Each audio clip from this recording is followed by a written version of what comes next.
Oke, mulai ya.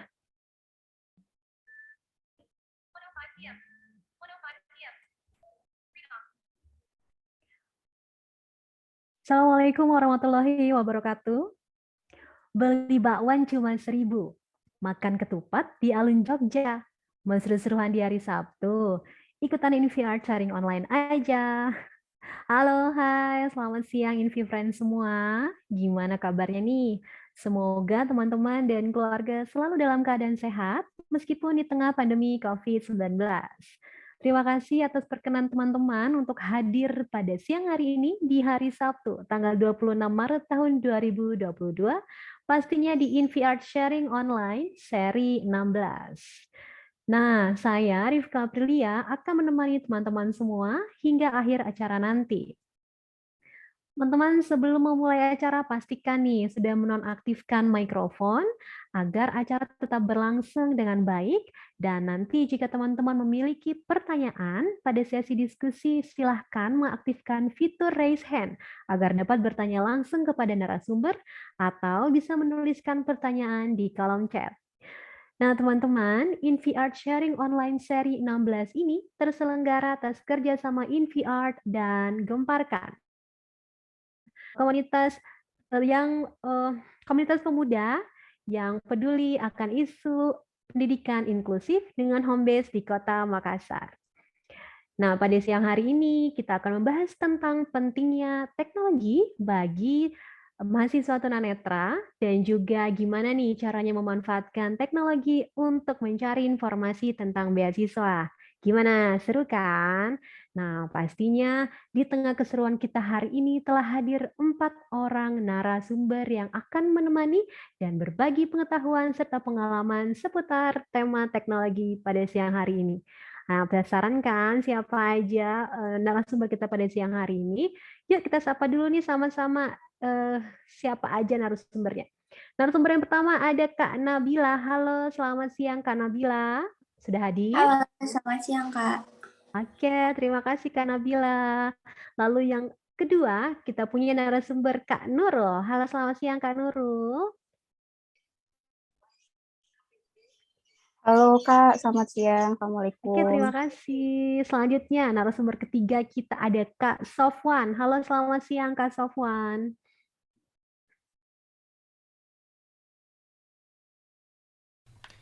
Kayaknya izin telat dulu katanya sebentar, Kak Rifka. Baik, nanti kita skors ya. Kalau telat kita suruh ini kita setrap depan kelas. Oke, baiklah selanjutnya narasumber yang keempat ada Kak Zidan. Halo, selamat siang Kak Zidan. Apakah telah hadir? Selamat siang Kak dan selamat siang semuanya. Oke, baiklah. Terima kasih kepada para narasumber nih yang telah menyisikan waktunya dan berkenan hadir berbagi pengetahuan kepada kita semua nih. Nah, supaya sumber kita pada siang hari ini, saya mau membacakan nih cerita profil singkat tentang 4 narasumber kita pada siang hari ini. Yang pertama kita ada Kak Nabila Maisweta. Kak Nabila merupakan mahasiswa ilmu politik dari Universitas Hasanuddin Makassar. Kak Nabila merupakan ketua dari Gemparkan dan juga aktif berorganisasi di Perdik dan Pertuni Sulawesi Selatan. Selain itu, Kak Nabila juga sangat concern dengan dunia kepenulisan dan telah menghasilkan beberapa karya berupa buku dari hasil menulisnya. Lalu yang kedua, ada Kak Nurul Hikmah. Kak Nurul Hikmah merupakan mantan mahasiswa nih, alias baru saja lulus sebagai mahasiswa dari Pendidikan Bahasa Inggris Universitas Negeri Surabaya. Kak Nabila, Kak Nurul juga aktif nih di kepengurusan Pertuni Jawa Timur dan juga aktif sebagai trainer dalam pelatihan teknologi tunanetra dari berbagai lembaga pelatihan di Indonesia. Selanjutnya ada narasumber ketiga nih. Tadi setelah narasumbernya 2 perempuan, di sini kita ada juga nih laki-laki nih. Ada Kak Muhammad Sofwan, merupakan mahasiswa semester akhir di Pendidikan Bahasa Inggris IKIP Siliwangi Cimahi. Kak Sofwan selain concern dengan dunia teknologi, ia juga punya ketertarikan dengan dunia forex, trading saham, dan juga kripto. Oke, selanjutnya yang keempat, kita punya narasumber kita, Kak Zidan Kurniawan. Kak Zidan merupakan mahasiswa semester 2 dari Pendidikan Khusus Universitas Pendidikan Indonesia atau UPI Bandung. Halo, selamat siang kepada seluruh narasumber nih yang berkenan hadir pada siang hari ini. Nah, sebelum masuk sesi diskusi, saya ingatkan kembali kepada teman-teman yang mau bertanya langsung kepada narasumber, silakan aktifkan fitur raise hand dan apabila ingin bertanya di kolom chat bisa juga dituliskan. Nanti akan ada Kak Salma yang akan bantu kita membacakan pertanyaan dari teman-teman semua. Nah, gimana? Sudah siap untuk memulai sesi diskusi kita pada siang hari ini? Oke, kita akan mulai nih teman-teman. Seperti kita tahu ya, di era revolusi industri 4.0 dan juga pandemi COVID-19 memaksa kita nih untuk aktif di ruang digital karena adanya pembatasan aktivitas fisik. Nah, jadi hal itu memaksa kita untuk memanfaatkan teknologi di keseharian kita. Begitu juga nih bagi mahasiswa tunanetra. Nah, tentunya sebagai mahasiswa ada tantangan yang dihadapi oleh teman-teman mahasiswa. Nah, apa saja sih tantangan yang dihadapi oleh para narasumber kita dan gimana peran teknologi menjawab tantangan tersebut? Nah, kita punya narasumber dari fakultas dan jurusan yang berbeda-beda dan tentu saja dari universitas. Nah, kita mau denger ya ceritanya dari narasumber kita. Boleh dong yang pertama Kak Nabila bisa tolong ceritain nih tentang tantangannya Kak Nabila sebagai mahasiswa nih. Silakan Kak.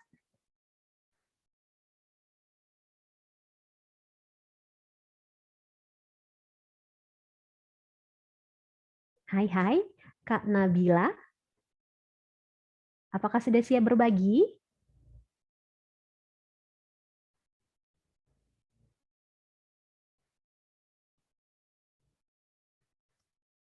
Oke, kalau Kak Nabila masih malu-malu, shy cat, kita ke narasumber yang kedua dulu deh.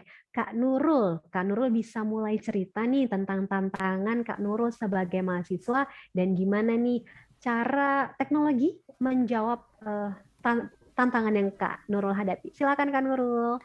Iya, makasih Kak Rifka atas kesempatannya. Ini suara saya sudah terdengar jelas apa belum ya Kak? Siap Sebelumnya. terdengar jelas Kak. Oke, makasih. Iya, jadi kalau soal ngomongin tantangan yang dihadapin ketika berkuliah dulu, saya ngomongnya dulu ya karena udah lulus. Jadi tantangannya ketika harus mengkomunikasikan kebutuhan kita untuk di perkuliahan dengan dosen dan juga dengan teman-teman waktu itu. Karena waktu itu kan alhamdulillahnya dapat kesempatan buat bisa ospek dan sebagainya itu. Karena saya masuk di jurusan yang kebetulan di angkatan itu tidak ada disabilitas di angkatan saya di pendidikan bahasa Inggris, akhirnya sosialisasi itu dari awal gitu. Jadi menghadapi teman-teman yang terkaget-kaget gitu ketika melihat saya dengan kondisi yang punya hambatan penglihatan tapi bisa masuk di jurusan pendidikan bahasa Inggris, banyak yang nggak tahu, banyak yang nanti kayak gimana, takut-takut untuk berkomunikasi gitu. Jadi tantangannya seperti itu sih, lebih yang itu. Lalu yang kedua tentang mengkomunikasikan kebutuhan kita dalam perkuliahan ke dosen pengampu mata kuliah gitu. Di awal memang beberapa kali terjadi miss gitu sih karena masih belum paham gitu. Banyak dosen yang belum paham, lo ini nanti kayak gimana belajarnya, terus nanti kamu seperti apa kalau mau mengerjakan, karena waktu itu ada tes di awal, tes kemampuan bahasa Inggris di awal, jadi sempat bingung gitu. Lalu saya mencoba untuk menjelaskan bahwa untuk mengikuti perkuliahan atau untuk mengerjakan tugas dan sebagainya, saya bisa menggunakan laptop yang sudah terinstall screen reader. Saya bercerita kalau saya juga bisa menulis, maksudnya ngetik menggunakan Microsoft Word, mengoperasikan Microsoft Word, terus buat PPT dan sebagainya. Gitu. Nah, ketika itu akhirnya di awal karena ada beberapa yang ketika UAS atau UTS itu tidak tersedia soal dalam bentuk file karena sudah ini satu tim gitu ya, satu tim di satu universitas, akhirnya nggak bisa gitu untuk menyediakan itu, akhirnya dibacakan seperti itu. Sebentar.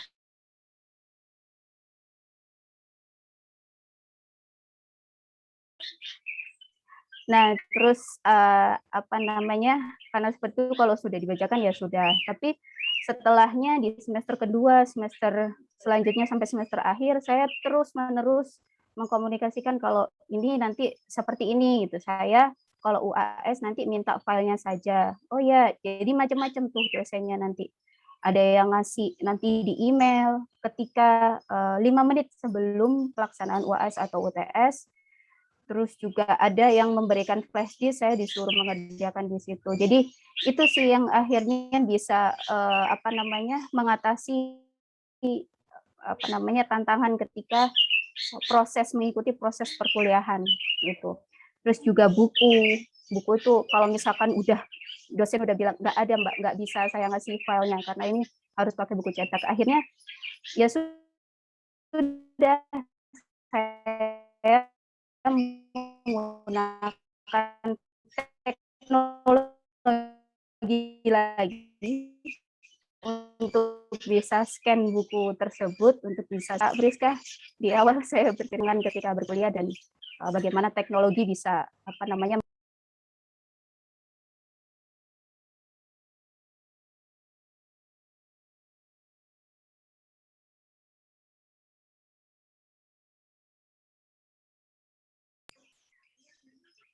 Kak Priska. Oke, baik. Terima kasih Kak Nurul atas ceritanya.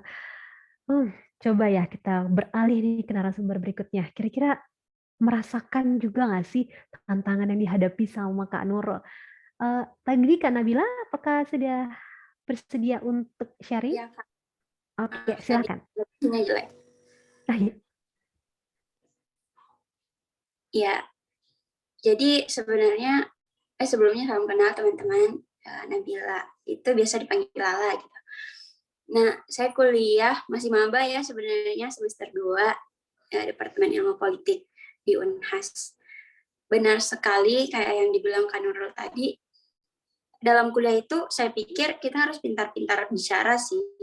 Kita harus berani speak up karena belum tentu dosen atau teman-teman kita tuh tahu kita maunya apa. Jadi selama kita masih takut, bicara, selama kita masih ragu untuk mengungkapkan pendapat, kita bakalan kalahnya di sana gitu.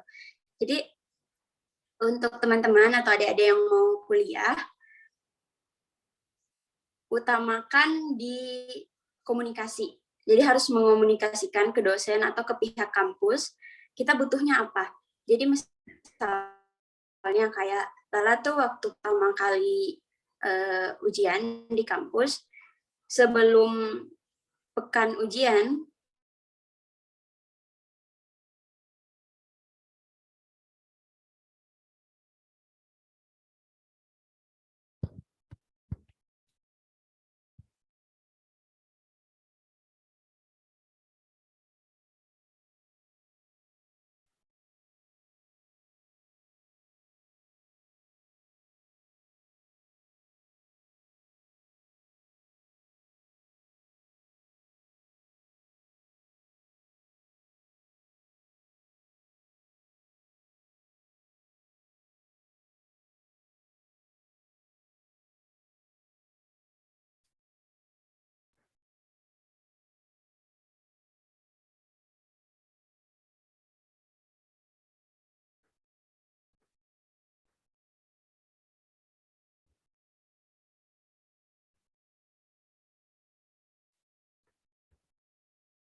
Halo, apakah suara saya terdengar?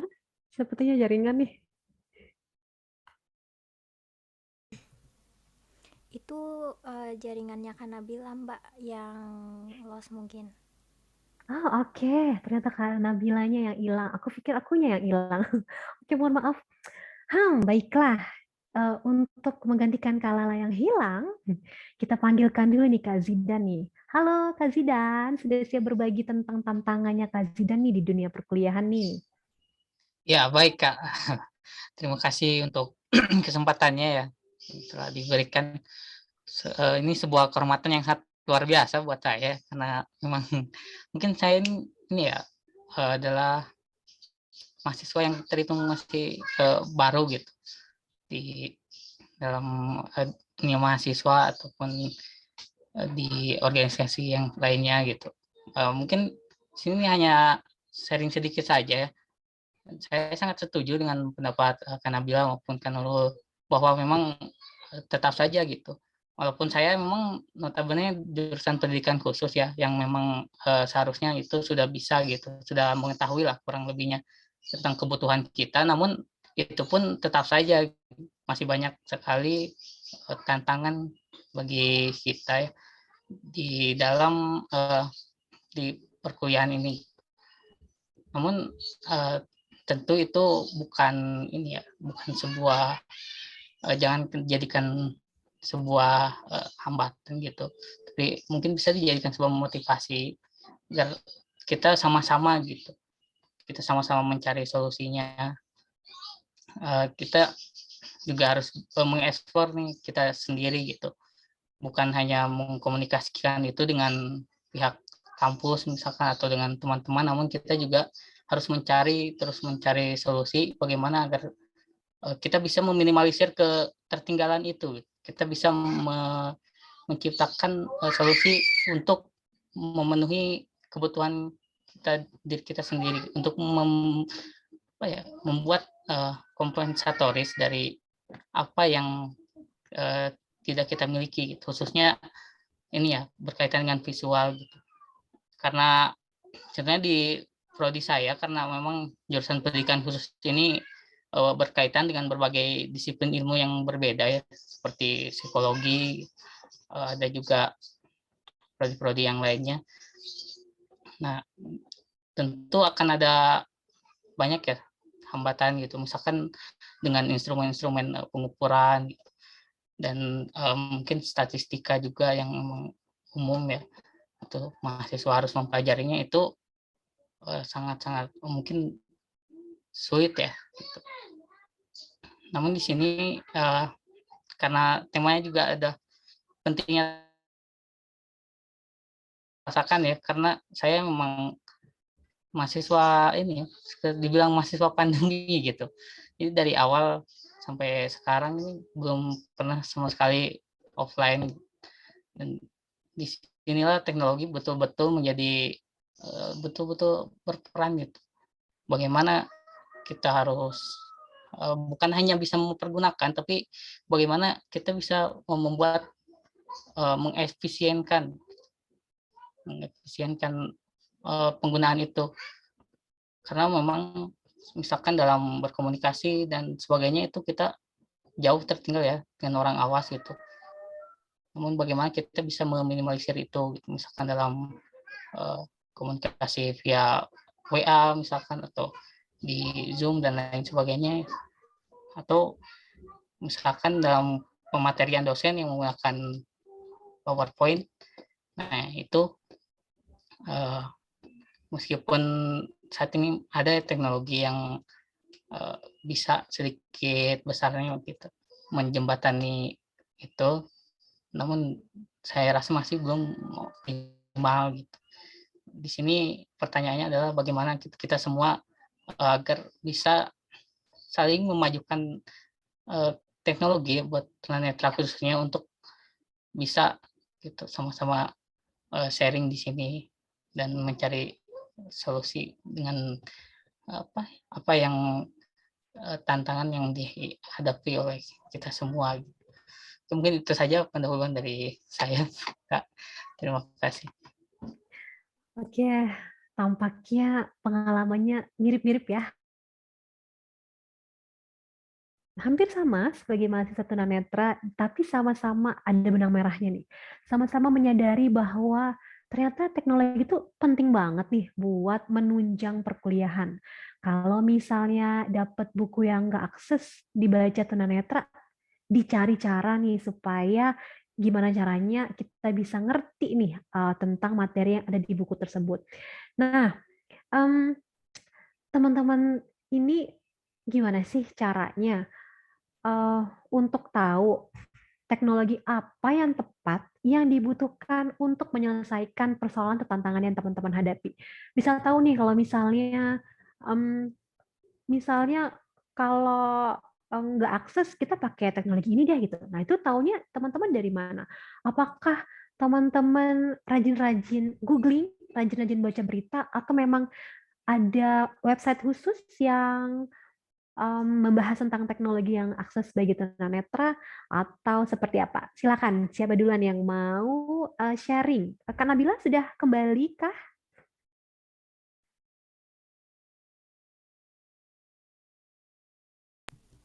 Belum, Mbak. Baik, selanjutnya kita panggilkan saja Kak Nurul. Ya, silakan Kak Nurul. Iya, Kak. Kalau gimana caranya bisa tahu, sebenarnya dari sharing sih Kak sama teman-teman netra yang lain, karena apa ya, saya tuh bukan termasuk orang yang bisa update terus seneng ngulik gitu kan. Jadi kebanyakan itu kalau misalkan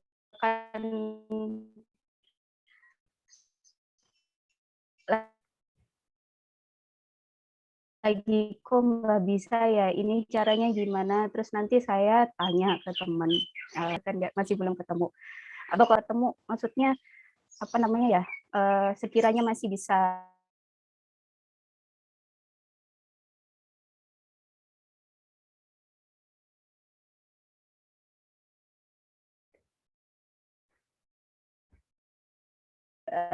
yang sering ngulik gitu, kalau kayak gitu sih Kak Fiska. Oke, baik. Selanjutnya, kalau Kak Zidan gimana nih caranya bisa update nih informasi tentang teknologi bagi tunanetra? Kalau buat saya sih yang pertama adalah tentu dengan ini ya, relasi gitu, atau artinya kita berteman gitu, atau setidaknya mengetahui dengan orang-orang yang sedikit banyaknya mempunyai minat yang sama atau mempunyai kesulitan yang sama. Karena dengan banyak orang gitu, itu kan pasti akan lebih mudah ya kesalahan gitu. Seperti ikut grup-grup IT gitu yang memang sudah di dalamnya itu terdapat orang-orang yang suka gitu dan peduli untuk memajukan teknologi tunanetra di Indonesia ini gitu. Ya dari situ kita bisa tahu gitu. Bukan hanya apa ya, bukan cuma untuk solusi kita saya, tapi mungkin kita yang untuk hal-hal yang belum kita sadari sebelumnya gitu. Tiba-tiba oh iya ya ternyata gini gitu. Nah, itu kan buat menambah pengetahuan juga. Intinya kita harus maulah membuka diri. Betul, memang saya juga bukan orang yang selalu update misalkan atau selalu apa, apalagi untuk hal-hal yang tidak saya minati ya, tapi setidaknya kita tahu gitu judul besarnya atau apa ini. Dari situ kalau setidaknya kalau itu relevan gitu, itu kita butuhkan, baru kita memperdalam lagi nih kita tentang topik tersebut. Mungkin itu sih kalau dari saya. Oke, berarti Kak Nurul dan Kak Zidan sepakat ya bahwa jangan malu bertanya, terus kita harus membuka diri, membuka hati nih, berjejaring dengan sama teman-teman tunanetra yang tahu gimana cara memanfaatkan teknologi di kehidupan sehari-hari. Nah, kalau Kak Nabila gimana nih? Kak Nabila kalau misalnya mau update tentang teknologi bagi tunanetra gimana sih caranya? Halo Kak, maaf ya nggak aktifin kamera soalnya tuh jaringanku hilang-hilang. Tadi apa-apa, namanya juga teknologi. Ya Seperti inilah tadi teknologi. ceritanya sampai di mana aku terus terputus Kak. Sampai di situ nggak apa-apa Kak Nabila, ceritain aja gimana tantangan Kak Nabila yang Kak Nabila hadapi selama jadi mahasiswa tunanetra, terus gimana sih peran teknologi bisa menyelesaikan tantangan tersebut, dan gimana caranya Kak Nabila update nih informasi-informasi teknologi apa nih yang terbaru yang kira-kira akses nih buat tunanetra? Oke, Kak. Jadi seperti tadi, kayak kalau kuliah itu kita harus banyak-banyak berkomunikasi. Jadi karena dosen, teman-teman kita, pihak kampus tuh nggak tahu kita tuh maunya apa. Jadi kita yang harus banyak berkomunikasi. Kayak misalnya jelasin kalau PDF match itu nggak akses gitu. Nah kalau misalnya ada dosen atau ada pihak kampus yang nggak bisa ngelogi, harus kita maksimalkan. Kalau aku sendiri sih Kak sebenarnya nggak terlalu nggak terlalu suka gitu sama teknologi. Bukan orang yang betul-betul kayak keganjengan teknologi. Tapi kalau misalnya teknologinya memang aku butuhkan, misalnya kayak scan atau convert file atau aplikasi Be My Eyes, itu bakalan aku pelajarin. Tapi buat kayak misalnya belajar dari komunitas yang dilakukan sama Zidan, aku nggak sesuai kebutuhan aku, yang mana aku butuhin, yang itu aku pakai gitu. Sampai sekarang sih untuk perkuliahan aku cuma pakai voice over paling, sama aplikasi Be My Eyes kalau memang ada hal-hal yang urgent nih perlu dilihat pakai mata terus nggak ada teman, atau scanner. Itu aja sih Kak, gitu. Oke, tadi Kak Lala udah sebutin nih sekilas aplikasi-aplikasi apa aja nih yang akrab sama Kak Lala nih untuk kebantu Kak Lala ya manggilnya nggak apa-apa ya, yang Ya bantu Kak Kak. Lala untuk menyelesaikan tugas-tugas di bangku kuliahnya. Nah, hardware-nya dan software-nya itu apakah harus spesifik ketentu emang khusus tunanetra nih? Handphonenya khusus atau laptopnya khusus atau aplikasinya ada yang khusus atau sama aja kayak teman-teman yang lain? Silakan Kak Lala lanjutkan. Kalau misalnya handphone enggak sih Kak, kayak kita bisa, kalau pengguna Android, semua Android itu bisa di-downloadin aplikasi pembaca layar namanya. Kalau pengguna iPhone tinggal masuk ke pengaturan, terus aksesibilitas, nyalain voice over, itu sudah bisa diakses sama teman-teman netra. Kan kalau Lala jadi tunanetranya itu 2017, dan waktu 2017 itu Lala lihat di YouTube dan kemudian nemu kayak aplikasi orang yang mendemokan voice over, terus Lala aktifkan di pengaturan, dan sampai sekarang tuh karena mungkin Lala juga tunanetra baru ya Kak, jadi untuk belajar teknologi itu sendiri aja gitu, kayak lebih sukanya belajar sendiri gitu, jadi bisa lebih tahu. Kalau misalnya dijelasin sama orang nggak bisa terlalu ngerti gitu. Untuk laptop gitu juga, kayak aplikasi perangkat yang dipakai itu misalnya laptop ya laptop biasa, kayak laptop yang dipakai orang lain, cuma bedanya dipasangin aplikasi yang namanya pembaca layar gitu Kak. Kalau software misalnya kayak tadi pakai Be My Eyes, lalu pakai untuk baca PDF pakai Adobe misalnya seperti itu. By the way, aku juga senasib sih sama Kak Lala. Aku 2018 jadi tunanetranya, jadinya kepo nih teman-teman tunanetra, mahasiswa tunanetra ini gimana sih cara kuliah, karena aku tidak sempat merasakan menjadi tunanetra pada saat kuliah, jadi makanya kepo banget nih mau nanya-nanya nih sama teman-teman sekalian nih. Kalau Kak Lala sendiri, softwarenya apa aja tuh?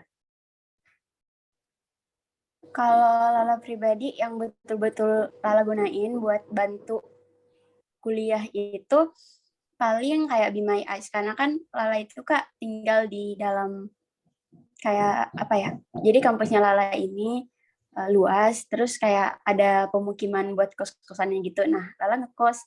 Jadi kalau misalnya ada problem dan lagi nggak ada teman di kosan, Lala bakalan pakai aplikasi.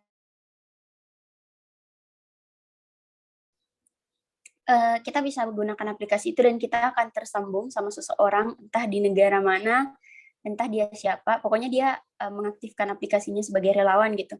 Jadi kita kayak video callan dan kita bisa tanya kayak, Kak, ini warna apa? Atau Kak, bisa minta tolong bacain teks ini nggak? Gitu.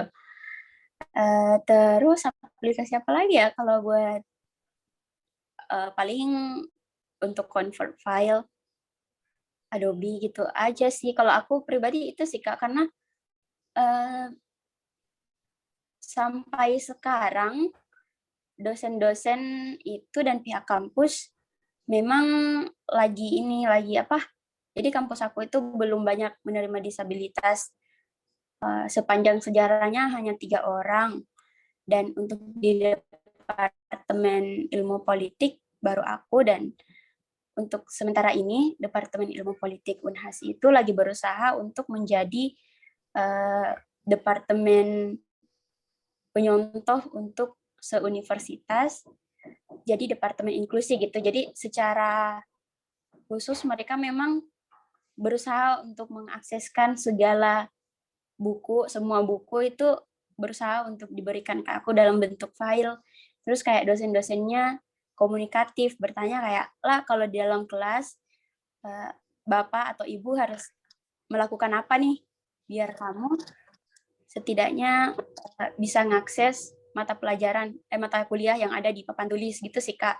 Jadi nggak terlalu kesulitan. Paling itu sih kayak kalau di kosan sendirian terus butuh bantuan pakai aplikasi Be My Eyes atau ada PDF image nih, ya tinggal di convert jadi jadi file yang bisa diakses sama pembaca layar.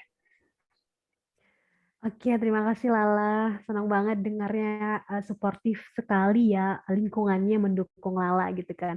Nah, kalau misalnya Kak Nurul nih, aplikasi apa aja sih yang Kak Nurul itu akrab dan pelajari untuk ngebantu selama perkuliahan Kak Nurul? Silakan.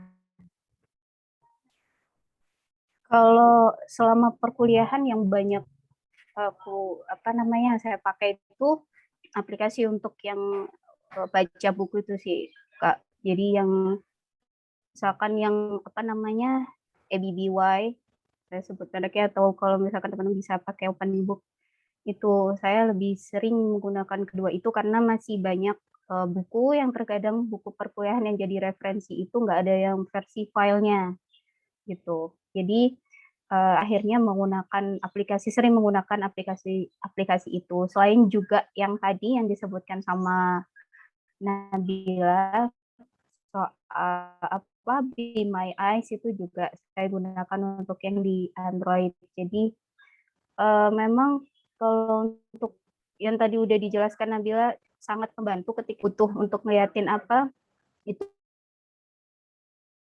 aplikasi membaca uang dan sebagainya. Itu sih Kak. Kalau untuk di perkuliahan itu lebih banyak itu, terus juga pernah mencoba beberapa aplikasi yang diberikan dosen, tapi karena memang belum akses, nggak kebaca maksudnya sama screen reader, jadinya juga nggak ini. Karena saya di bahasa Inggris agak PR ketika ketemu sama matkul phonetics gitu, karena ya dengan seperti itu kan. Jadi saya sendiri ini gimana, saya sama dosen itu sampai berdiskusi panjang lebar, ini caranya gimana biar kamu bisa mengikuti mata kuliah ini gitu.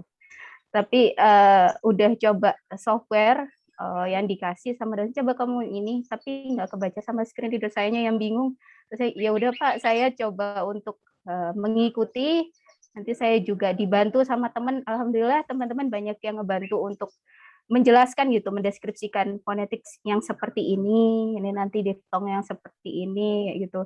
Jadi akhirnya paham gitu dengan sedikit paham gitu. Jadi ketika ujian pun sama dosen diberikan kesempatan, ya udah nggak apa-apa, nanti sebisamu aja kamu kerjakan, kayak gitu sih Kak. Karena memang masih belum ketemu, saya kalau nggak ketemu ya, belum ketemu aplikasi atau software yang memang benar-benar bisa kita gunakan untuk yang matkul yang phonetics itu. Oke, terima kasih Kak Nurul penjelasannya. Tetap ya, butuh dukungan juga nih dari dosen, dari teman-teman untuk membantu lancarnya perkuliahannya Kak Nurul. Nah, kita colek Kak Zidan nih. Kak Zidan gimana? Apakah ada aplikasi yang berbeda nih dari yang disebutkan Kak Nurul dan Kak Nabila untuk nemenin Kak Zidan di hari-hari perkuliahannya nih? Karena Kak Zidan kan mahasiswa pandemi ya katanya, nggak pernah Betul. ikutan perkuliahan offline. Aduh, sedih Ya. sekali. Padahal itu seru loh. itu dia. Secara umum sih sama saja ya, karena memang sama pentingnya betul sekali antara teknologi dan komunikasi gitu, baik itu dengan teman, dosen, gitu, dan staf-staf di kampus gitu. Nah ini kalau aplikasi memang sama saja, tapi karena saya memang mayoritasnya di laptop ya untuk perkuliahan itu, tentu yang saya lakukan adalah dengan lebih banyak mengenal pembaca layarnya itu sendiri gitu. Karena saya tunanetra total, sehingga itu apa ya, untuk menggunakan pembaca layar itu menurut saya itu modal utama ya. Gitu, bagaimana kita bisa menggunakan pembaca layar itu dengan nyaman gitu. Karena memang itu juga ada ini ya, preferensinya masing-masing gitu. Mungkin setiap orang itu kan berbeda-beda gitu bagaimana dengan penggunaan pembaca layar dan aplikasi sebagainya. Nah ini yang saya lakukan adalah dengan mencari gitu, apa sih yang cocok, yang nyaman bagi saya dalam menggunakan aplikasi-aplikasi tersebut gitu. Makanya secara berbeda gitu. Atau dengan aplikasi yang fungsinya sama, namun dengan aplikasi yang berbeda gitu. Nah itu kan kembali lagi kepada kenyamanan masing-masing gitu. Oke, berarti kalau Kak Zidan nih memperhatikan kenyamanan banget nih, yang nyaman yang dipilih ya Kak Zidan ya. Oke, kita udah mendengarkan nih cerita dari ketiga narasumber kita. Nah, ada satu orang nih narasumber lagi yang udah hadir, Kak Sofwan. Halo Kak Sofwan, selamat siang.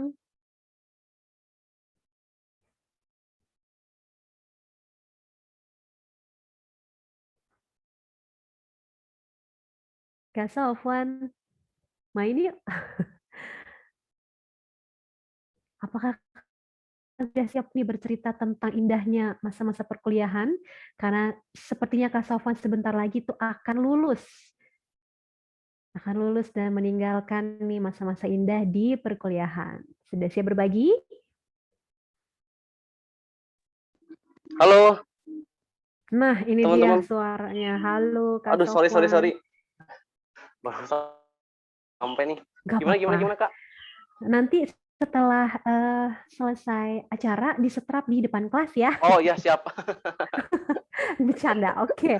Kak Sofwan, Ya. mau tahu nih, teman-teman nih mau tahu nih, kan di sini juga ada nih teman-teman yang baru masuk perkuliahan dan belum tahu apa aja sih teknologi yang dibutuhkan nih buat mahasiswa. Nah, kalau dari Kak Sofwan sendiri bisa nggak tolong diceritain tantangan apa saja sih yang dihadapi sama Kak Sofwan selama berkuliah? Lalu gimana sih cara teknologi Ini menjawab nggak harus tantangan? offline atau online kan, tentang sama kuliah aja nih. Atau yang ketika masa pandemi sekarang kan beda nih. Tantangannya beda kalau sebelum pandemi dan ketika pandemi itu beda tantangannya. Oh, oke. Ceritakan aja semuanya, kita siap dengar kok. Oke, rumah aku agak-agak batuk nih. Jadi dulu ketika masuk kuliah tuh sebenarnya tantanganku yang paling utama dan kurasa ini juga dialami oleh maba tunanetra yang lainnya adalah bersosialisasi dengan teman-teman yang lain. Nah, karena duniaku, obrolan yang sering aku punya sama teman-teman tunanetra di lingkunganku, sama obrolan teman-temanku di kelas tuh beda jauh gitu. Jadi tantanganku yang pertama adalah, oh iya siap Bu. Pertama adalah sosialisasi dengan teman-teman yang lain. Nah, itu tuh aku cara ngatasinya, kita mesti sering mengamati lingkungan sekitar. Obrolannya apa aja, berbaur. Aku juga tips dari seniorku sih untuk ikutin dunia mereka. Misalnya pada ngobrolin bola nih. Nah, kita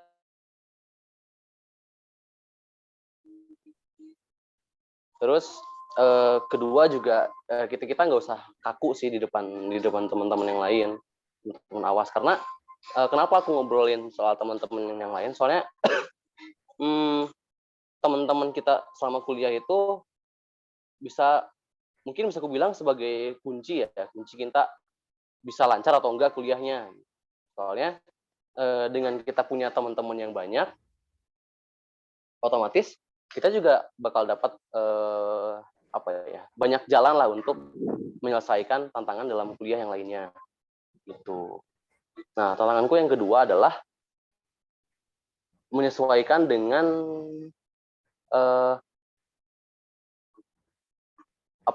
menyesuaikan dengan materi perkuliahan. Maksudnya kan materinya tuh kebanyakan kalau dulu ya di depan kelas itu kan dijelasin di whiteboard misalnya kayak gitu-gitu. Nah, terus juga buku kuliahnya itu nggak semuanya ada file PDF-nya misalnya. Nah, itu kita perlu ada 2 kunci menurutku untuk mengatasi tantangan itu. Yang pertama, teknologi.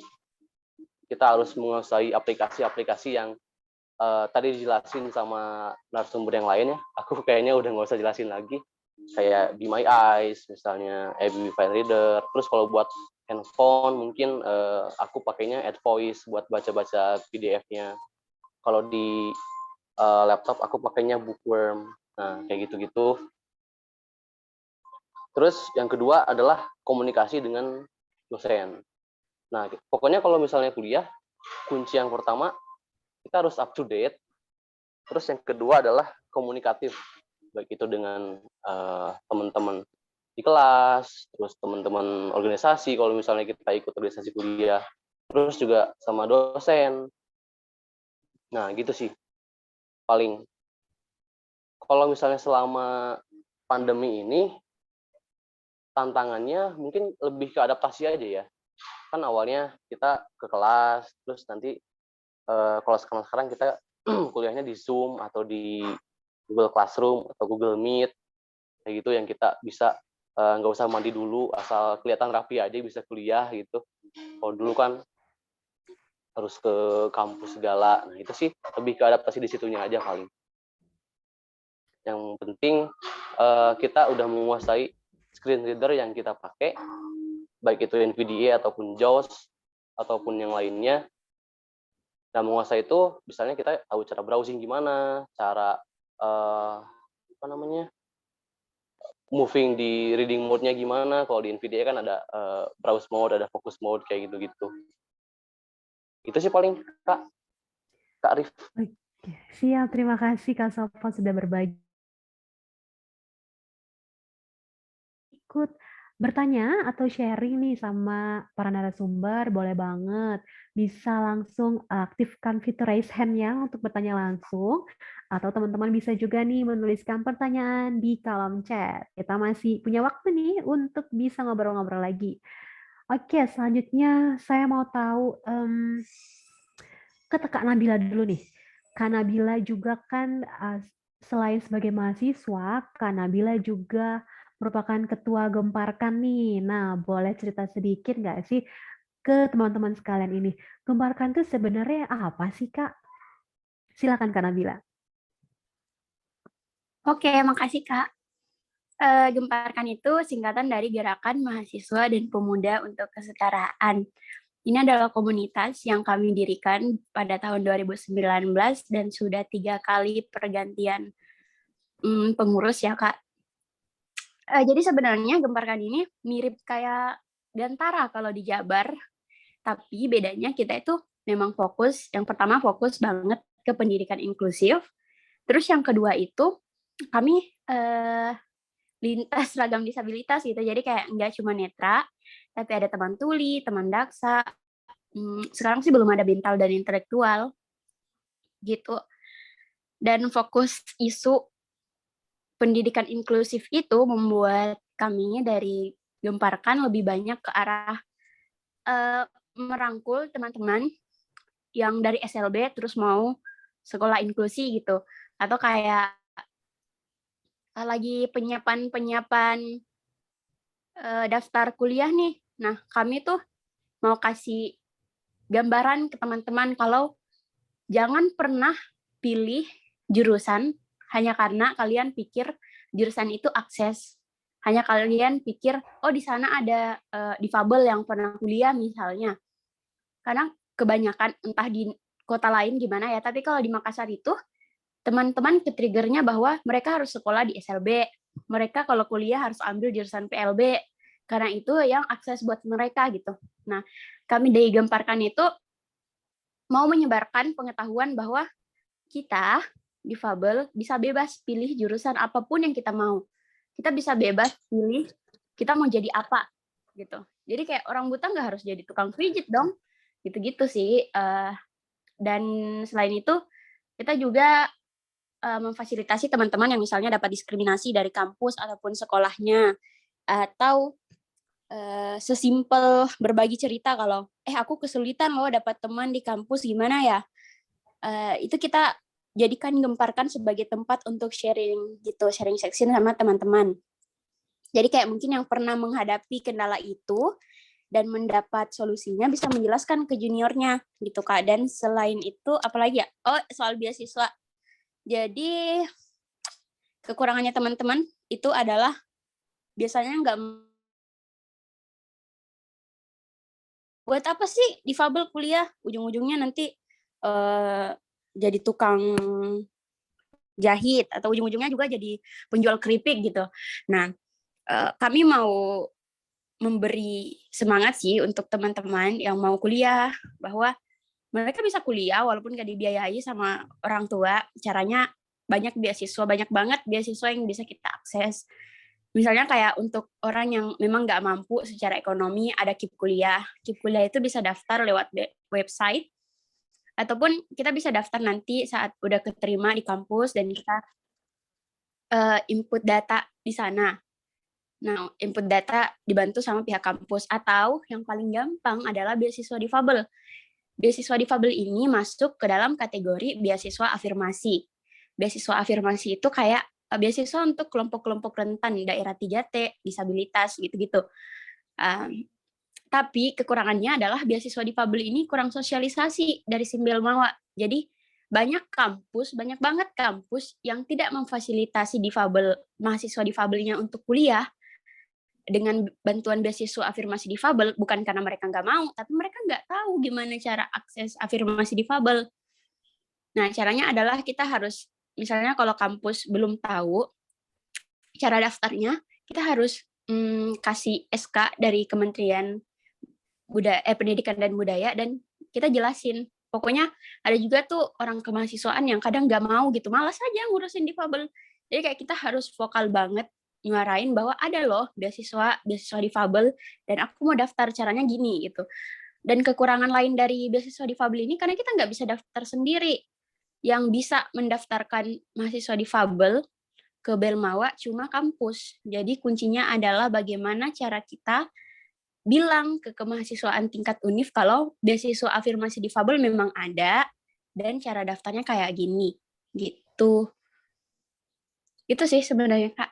Maaf kemana-mana. Oke, menarik nih ya kita bahas beasiswa nih ya buat para scholarship hunter nih, pemburu beasiswa nih. Kadang-kadang juga bingung kalau misalnya mau cari informasi beasiswa tuh nyarinya di mana ya gitu kan. Nah, apalagi nih yang kayak katakan Nabila bilang, informasinya juga sangat minim gitu. Nah, kita sebagai mahasiswa tunanetra gimana sih caranya supaya bisa update tentang informasi beasiswa gitu untuk menunjang perkuliahan kita. Siapa tahu nih teman-teman di sini ada yang mau ngambil S2-nya gitu kan atau mau ngambil S3. Itu gimana tuh caranya Kak Nabila? Bisa share? Ya Kak. Jadi yang pertama, kadang tuh orang mageran gitu, kayak mager aja nyari informasinya. Yang harus kita ingat adalah kita itu misalnya kayak maba, kita itu udah mahasiswa dan bukan waktunya lagi kita menerima informasi, disuapin informasi, tapi waktunya kita mencari informasi gitu. Gampang banget kok, tinggal buka Safari ya untuk pengguna iPhone atau Google dan cari aja yang gampang diakses. Nanti bakalan muncul kok informasi-informasi soal beasiswanya. Kalau untuk beasiswa S2 misalnya, tergantung sih, kalau beasiswa S2 itu kan banyak yang ke luar negeri. Itu pendaftarannya juga bisa diakses lewat, informasinya bisa diakses lewat Google. Atau LPDP yang sekarang lagi ngetren di Indonesia. LPDP itu dari Kemendikbud, dan bagusnya adalah kita dibiayai full buku, uang kuliah, dan dikasih uang kebutuhan bulanan itu 4 juta per bulan. Dan kita itu modelnya bukan daftar kuliah dulu terus daftar LPDP, tapi daftar LPDP dulu baru daftar kuliah gitu. Tapi kalau ini sih Kak, memang masih banyak teman-teman tuh yang malas banget cari informasi. Jadi kalau di Makassar sendiri kita ada buat itu kayak kalau emang teman-temannya malas buat cari, setidaknya kita datang buat ketuk mereka sekali gitu, kayak ini informasinya ada, kalian daftar sendiri gitu.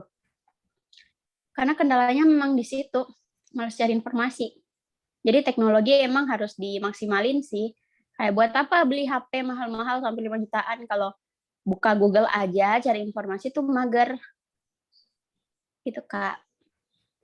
Oke, baik. Motivasi nih buat teman-teman nih yang mau cari beasiswa, manfaatin handphonenya yang udah canggih-canggih, jangan cuma untuk medsosan, tapi cari informasi tentang beasiswa nih. Nah, kalau narasumber yang lain, apakah ada pengalaman nih menggunakan teknologi untuk mencari beasiswa? Dari Kak Nurul, silahkan.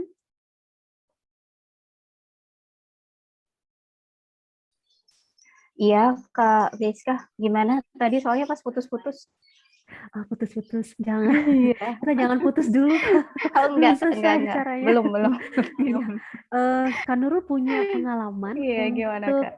mengakses informasi beasiswa dengan memanfaatkan teknologi yang Kak Nurul kuasai.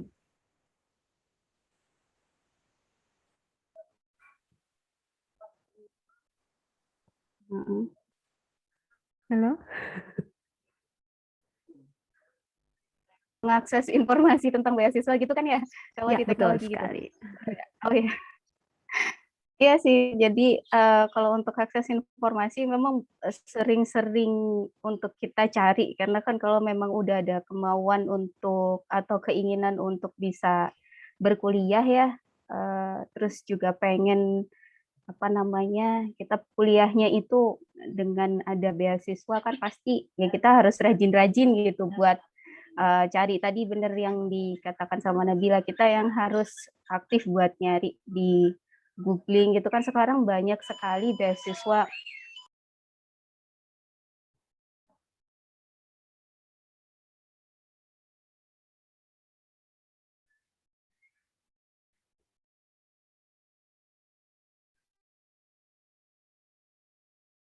Kak Nurul.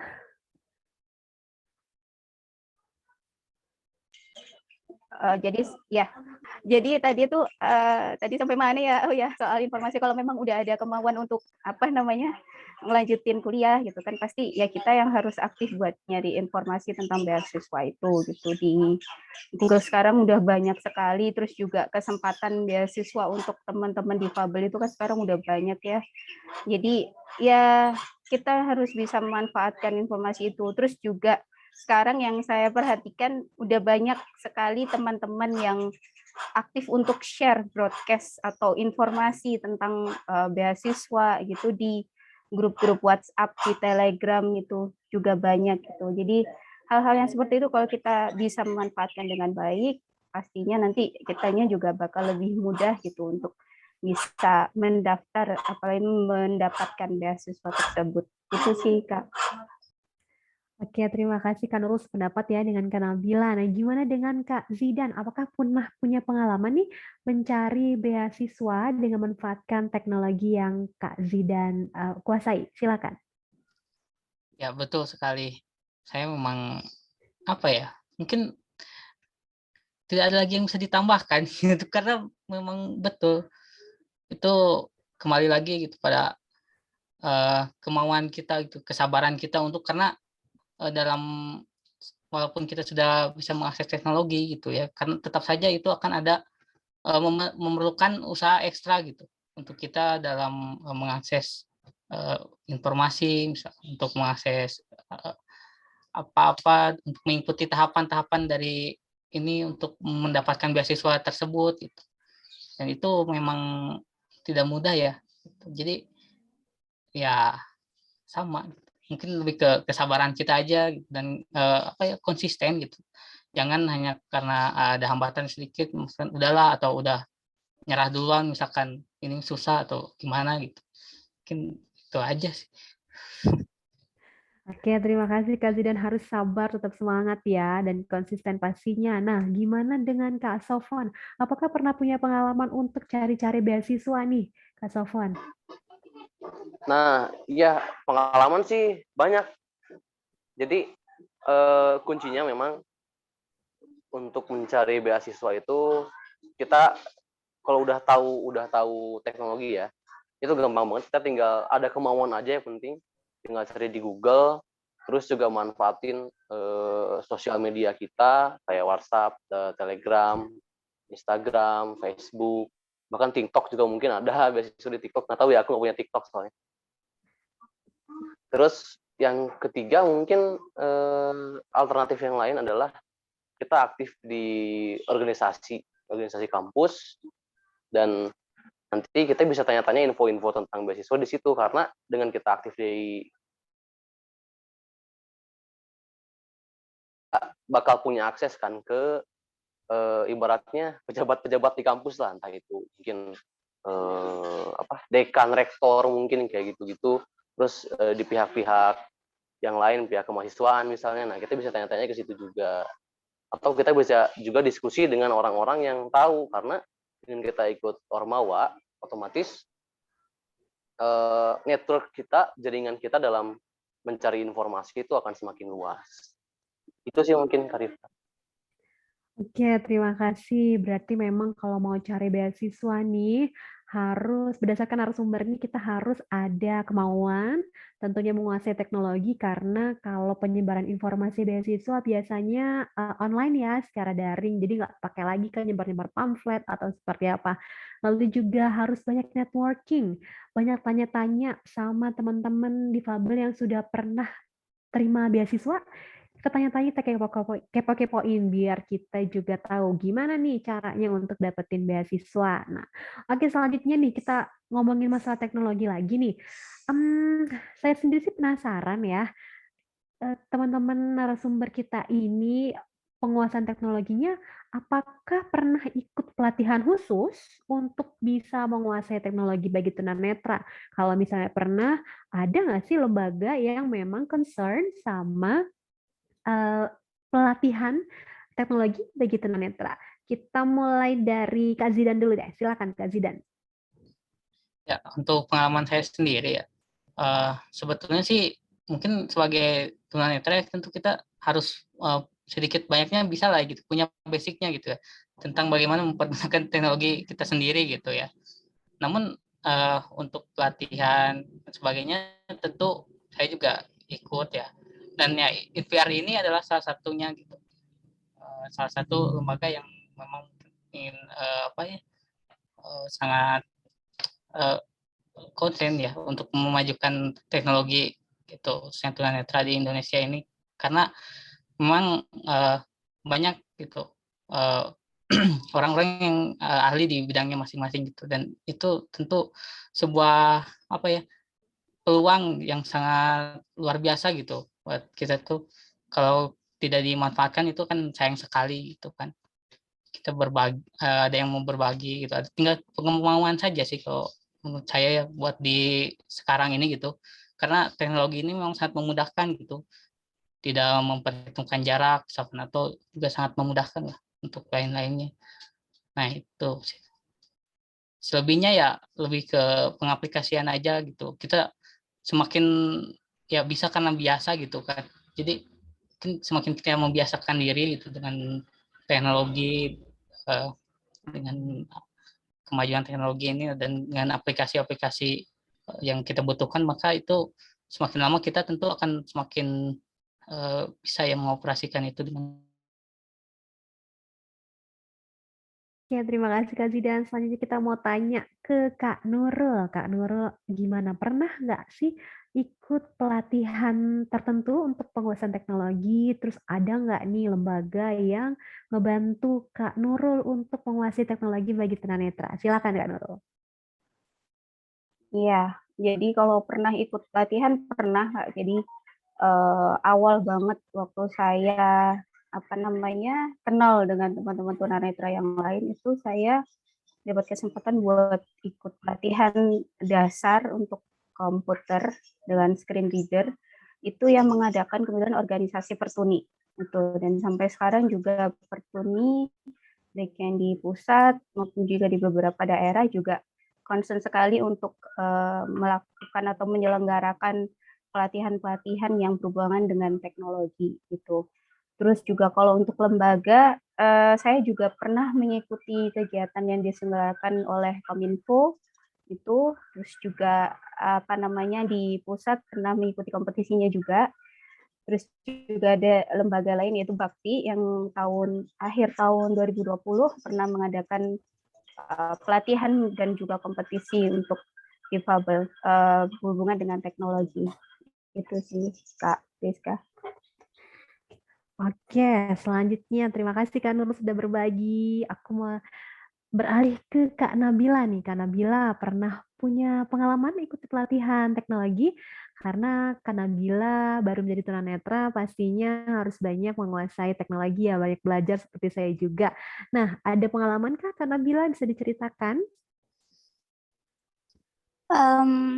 Kalau Lala pribadi mungkin karena anaknya emang nggak suka belajar dari orang ya Kak. Emang pokoknya nggak suka didikte gitu. Kalau diajar sama orang, bawaannya nggak ngerti. Jadi nggak pernah ikut pelatihan gitu. Kalau pernah sih sekali, kalau nggak salah dia sama Kominfo. Tapi karena online, offline aja Lala belum tentu bisa fokus ikut kelas, apalagi soal teknologi. Ya, apalagi kalau online, jadi HP-nya masuk di Zoom, akunya kemana-mana gitu, jadi sama aja nggak ikut. Kebanyakan selama ini kalau misalnya butuh nih, kayak, aduh gimana ya PDF image-nya nggak bisa kebaca. Nah, nanti aku bakalan cari sendiri caranya biar bisa kebaca, terus download aplikasinya, belajar sendiri gitu sih. Atau kayak, aduh gimana ya, mau lihat uang, nggak ada orang di kosan, baru nyari aplikasi yang biasa dipakai teman-teman apa sih? Oh, Be My Eyes. Nanti download sendiri, belajar sendiri. Gitu sih, Kak. Karena gitu, aku anaknya kalau misalnya diajarin, nggak bisa ngerti. Terus digemparkan karena kami memang fokusnya ke isu pendidikan inklusif, bukan ke teknologi, tapi di sisi lain tuh kami sadar kalau teknologi itu sangat membantu untuk teman-teman yang mau biasanya kami mengalihkan teman-teman yang belum matang penguasaan teknologi ke Pertuni Sulsel. Karena kebetulan Lala juga manajer advokasi dan riset di Pertuni Sulsel, jadi kayak tinggal oper aja kalau misalnya ada teman-teman muda yang mau kuliah nih atau mau sekolah di luar SLB, tapi nggak tahu pakai teknologi, belum terlalu tahu. Nah, nanti Lala bakalan ngerujuk dia buat minta tolong ke Pertuni Sulsel yang memang rutin mengadakan pelatihan komputer dan Android gitu Kak. Makasih. Oke, ternyata preferensinya berbeda ya. Kalau Kak Nabila lebih suka belajar sendiri, lebih nyaman. Kalau Kak Nurul dan Kak Zidan pernah beberapa kali ikutin pelatihan. Nah, kalau Kak Sofwan gimana nih? Apakah pernah juga ikut pelatihan atau pas Kak Sofwannya nih jadi trainernya malah nih? Silakan Kak Sofwan berbagi yuk. Kalau aku sih buat teknologi ya dari dulu kan karena aku tuh grew up-nya tumbuhnya sama orang-orang yang suka ngulik juga. Jadi aku lebih prefer buat belajar sendiri, buat cari-cari sendiri. Terus kalau misalnya nggak tahu mentok nih tanya ke orang yang lebih tahu. Kayak gitu kalau masalah teknologi. Nggak usah Bu. Terus kalau masalah pelatihan gitu sih, aku jarang ya ikut pelatihan teknologi. Soalnya kurang bisa fokus, mungkin kayak Lala ya mirip-mirip gitu, kasusnya. Nah, tapi untuk lembaga yang atau komunitas yang emang concern banget di teknologi ya, setauku InviArt sih yang emang sering gitu ya rutin ngadain pelatihan tentang teknologi kayak Class Office misalnya, Terus dulu ada pelatihan tentang NVDA, kayak gitu-gitu. Nah, terus selain itu mungkin Mitra Netra, terus Pertuni juga suka ngadain sih beberapa Pertuni. Itu tergantung DPD-nya atau DPC-nya ya. Kalau Pertuni menurutku sih, soalnya kadang suka beda antara program di pusat tuh nggak sampai ke pelosok-pelosok kayak gitu. Itu sih mungkin, Kak. Terima kasih Kak Sofan sudah mention tentang InviArt nih, benar sekali. Kalau Infinity Art and Technology atau InviArt, sebuah komunitas yang concern terhadap pemanfaatan teknologi bagi tunanetra. InviArt ini demi mendukung teman-teman tunanetra nih di berbagai penjuru daerah untuk menguasai teknologi. InviArt itu sering mengadakan kegiatan, misalnya seperti InviArt Sharing Online yang diadakan setiap bulan seperti ini, kita bicara tentang teknologi yang aksesibel bagi tunanetra. Terus selain itu, InviArt juga mengadakan pelatihan penggunaan NVDA dalam pelajar, mahasiswa, dan administrasi. Nah, teman-teman yang mau tahu informasi detail tentang program-program InviArt bisa banget kepoin media sosialnya InviArt. Ada Instagram, ada juga Facebook dan YouTube channelnya InviArt pastinya. Dan juga ada websitenya inviart.com. Jangan lupa datengin websitenya untuk tahu artikel-artikel dan tutorial seru seputar teknologi yang aksesibel bagi tunanetra. Nah, di sini kolom chat ada yang nanya nih buat Kanabila. Kanabila, Gemparkan ada media sosialnya nggak ya? Sepertinya mau ikutan nih. Gemparkan media sosial, Instagram ada tapi nggak aktif. Facebook ada tapi nggak aktif. Website ada, bisa ketik aja Gemparkan nanti muncul. Tapi gitu aja, nggak aktif juga karena emang yang pertama umurnya masih muda dan yang kedua kita itu lebih fokus penguatan internal Makassar. Jadi kayak lebih fokus menjangkau teman-teman yang ada di Makassar kayak kerja-kerja mikro gitu loh, Kak. Datangin mereka langsung ke rumahnya, anterin mereka daftar kuliah dan ngajarin mereka OM itu gimana sih, atau kayak sesimpel kayak tadi Kak Sofan cerita, kendalanya cari teman. Gimana sih caranya kamu tuh bisa cari teman gitu? Atau gimana kamu bisa kuliah mandiri dan punya banyak teman, dan kuncinya sih berteman aja kayak biasanya, dan jangan malu buat minta tolong, tapi jangan juga nggak tahu diri kalau mau minta tolong. Jadi maksimalin OM sih gitu, Kak. Oke, terima kasih Kak Nabila. Jadi kalau misalnya ada teman-teman yang mau ikutan Gemparkan, mau tahu kepoin Gemparkan, bisa hubungi Kak Nabila ya. Oke, selanjutnya nih, mau tanya juga nih, pada masa pandemi COVID-19 ini, perkuliahan kan secara online. Nah, itu gimana tuh teman-teman? Apakah ada e-learning khusus yang dibuat oleh pihak kampus? Atau apakah pakai Google Classroom doang atau seperti apa? Dan apakah aksesibel bagi teman-teman semuanya? Boleh dimulai dari Kak Sofwan, silakan.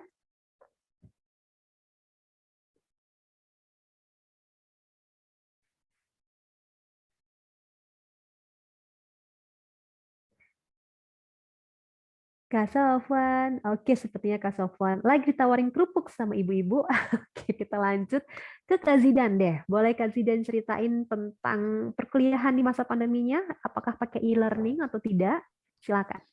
Ya tentu ya, karena memang dari awal perkuliahan ini segalanya dilaksanakan secara daring ya, atau online. Jadi dari mulai pendaftaran dan sebagainya itu memang semuanya online. Dan untuk mengaksesnya itu untuk kampus ini ya, untuk UPI sendiri itu alhamdulillah untuk misalkan kita upload tugas atau menjawab ini UTS dan sebagainya. Nah itu udah akses sih, cuman ya itu balik lagi ke setidaknya kita tahu lah gitu gimana untuk internet gitu kan, untuk bernavigasi menggunakan pembaca layar. Itu aja sih.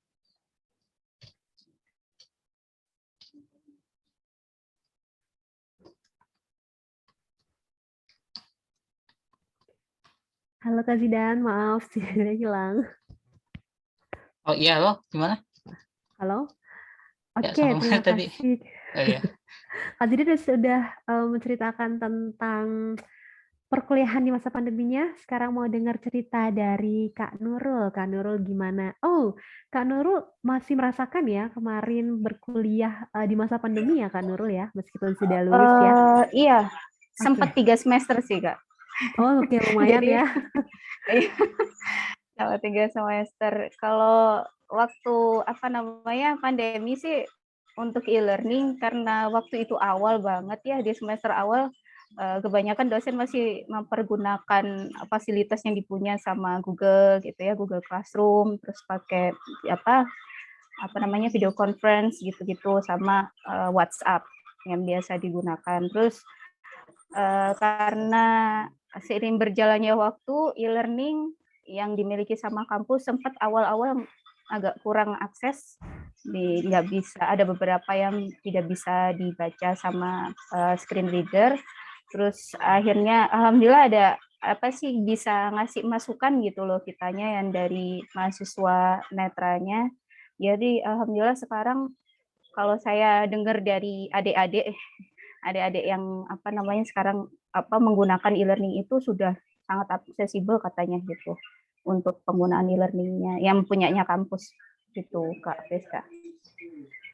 Oke, terima kasih Kak Nurul. Memang ya kalau misalnya teknologi tentu beradaptasi ya. Dari awalnya e-learningnya nggak akses, lalu setelah dapat masukan dari teman-teman atau tunanetra itu jadi akses. Keren sekali. Oke, selanjutnya Kak Nabila bisa diceritakan gimana proses Kak Nabila berkuliah secara online, pakai e-learning atau pakai aplikasi khusus dari kampus? Silakan. Oke Kak, jadi Lala itu kan waktu jadi tunanetra 2017 langsung pindah ke SLB.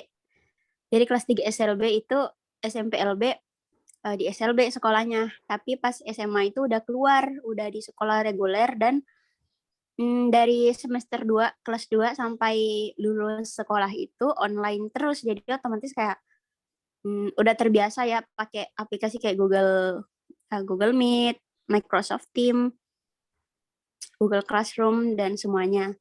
Jadi pas masuk kuliah, terus awal-awal kan karena udah terbiasa pakai aplikasi-aplikasinya. Yang ada kesulitan pertama kali itu pas mau ngakses e-learning dari kampus, namanya Sikola. Lupa sih kepanjangannya apa, pokoknya aplikasi untuk absen. Terus nanti di sana juga kita bisa kayak ada Zoom-nya gitu loh, tapi di aplikasi itu. Terus di situ juga ada perpustakaan buku digital dan semua hal pokoknya Kak. Itu kayak semacam kampus tapi dalam bentuk aplikasi. Karena semuanya ada di sana. Semuanya ada di sana, betul-betul di sana. Dan awalnya sempat nggak akses. Nggak aksesnya adalah aku nggak tahu kalau mau masuk ke kelas. Jadi kayak nggak ada icon buat masuknya gitu loh. Mungkin ada tapi nggak dibacain dan nggak dijangkau juga sama kursor voice over. Jadi kayak cuma ada nama kelasnya, kalau diklik nggak bisa masuk. Terus kayak jumlah orang yang lagi masuk ke kelasnya, tapi kalau diklik juga nggak masuk ke kelasnya. Tapi setelah Lala komunikasikan ke salah satu dosen, yang kebetulan dia itu wakil dekan bidang kemahasiswaan, 1 minggu kemudian aplikasinya udah akses. Bahkan akses kalau dari pandangan aku ya Kak, akses banget. Untuk aku yang nggak terlalu tahu pakai teknologi tuh akses banget karena sampai kayak icon-iconnya misalnya nih menu kelas. Nah di sana nanti ada gambar pulpen, disebutin kayak menu kelas pulpen gitu. Pokoknya gambar-gambar yang muncul di setiap menu itu juga disebutin sama voiceover. Yang awalnya nggak gitu, tapi 1 minggu setelah Lala minta tolong ke dosennya kayak ini nggak akses loh Pak gitu, pakai perekam layar kan. Setelah diperbaiki sama teknisi universitas udah akses banget sih. Itu aja sih Kak. Wah, benar ternyata harus ada masukan juga ya dari teman-teman tunanetra ya ke pihak kampus kalau misalnya mau pakai e-learningnya kira-kira aksesibel atau enggak gitu supaya kita juga bisa ikutan akses. Kalau misalnya kita diam aja, kayaknya pihak kampus nggak akan tahu ya apakah aplikasi yang mereka kembangkan itu bisa kita akses atau tidak. Nah, terus saya penasaran juga nih dengan uh, literasinya teman-teman tunanetra nih. Kalau misalnya mau baca-baca buku tentang perkuliahan, apakah di perpustakaan di kampus itu aksesibel atau memang kitanya harus berjuang sendiri nih cari-cari bahan bacaan nih? Em, boleh Kak Zidan dulu, silahkan. Ya, untuk di UPI sendiri itu juga ada ya untuk perpustakaan di online gitu, sama seperti Lala mungkin. Namun di situ memang harus ada trik khusus itu untuk bisa mengaksesnya selain kita harus diri gitu bahwa kita itu memang mahasiswanya dari sana. Juga ada harus menggunakan ini ya VPN gitu, VPN yang disediakan oleh dari kampus itu sendiri gitu. Dan itu juga lumayan sih, maksudnya lumayan cukup memakan ini ya, makan waktu gitu untuk bisa men-setting apa-apa dan semuanya itu memang cukup ini ya, cukup sulit juga sih buat saya gitu. Selain dari apa ya dari VPN gitu dan lain-lainnya. Itu aja sih kalau mungkin buat literasi dan selebihnya, namun bisa di ini ya, selain yang memang benar betul-betul tidak ada bisa diganti gitu, misalkan ke Google Scholar atau yang lain-lain gitu selama masih akses itu menurut saya masih bisa lah gitu. Kalau untuk literasi, kalau untuk offline sendiri karena saya belum pernah ya, jadi belum sih gitu, belum ada pengalaman. Itu aja sih.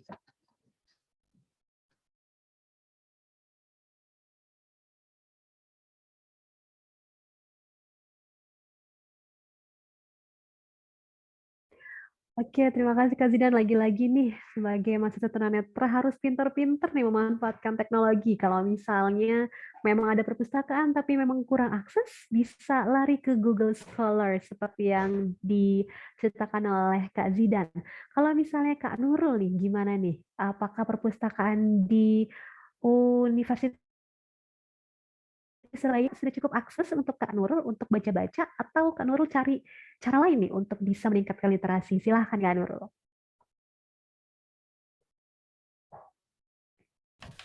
Kayaknya Mbak Nurul kepental deh itu. Oh, kepental. Baik, selanjutnya Ada yang kita ke bertanya juga tuh siapa?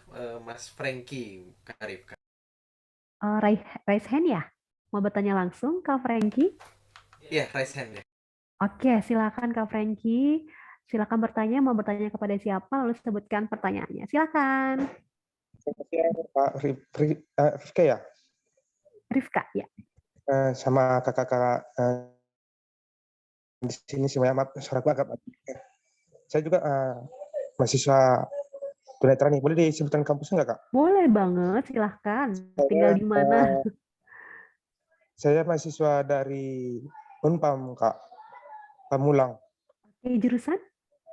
Yang di Tangerang Selatan, Universitas Pamulang, Tangerang Selatan, Kak. Saya online juga nih dari Sumatera Utara, dari Tebing. Jadi saya posisi saya di kayak di PT Panti Sosial dari Pemprov Medan gitu, Kak. Oh, oke, baik. Untuk pelatihan tunanetra gitu. Nah, jadi saya dapat informasi kuliah dari sini gitu. Sebenarnya saya juga tunanetra dewasa. Saya ceritanya singkat gitu waktu SMA glukoma gitu. Tapi sudah setahun di rumah, orang tuh nggak izin keluar kan gitu ke panti pelatihan swasta tunanetra nggak diizinkan. Tapi aku minta di sini. Jadi ceritanya ini udah dewasa jadi kuliah gitu, Kak. Jadi ada nggak pernah dapat pelatihan langsung dari pelatihan komputer gitu. Jadi ada nekat, nah gini. Jadi kayak kakak sekalian tadi ada yang pelatihan gitu.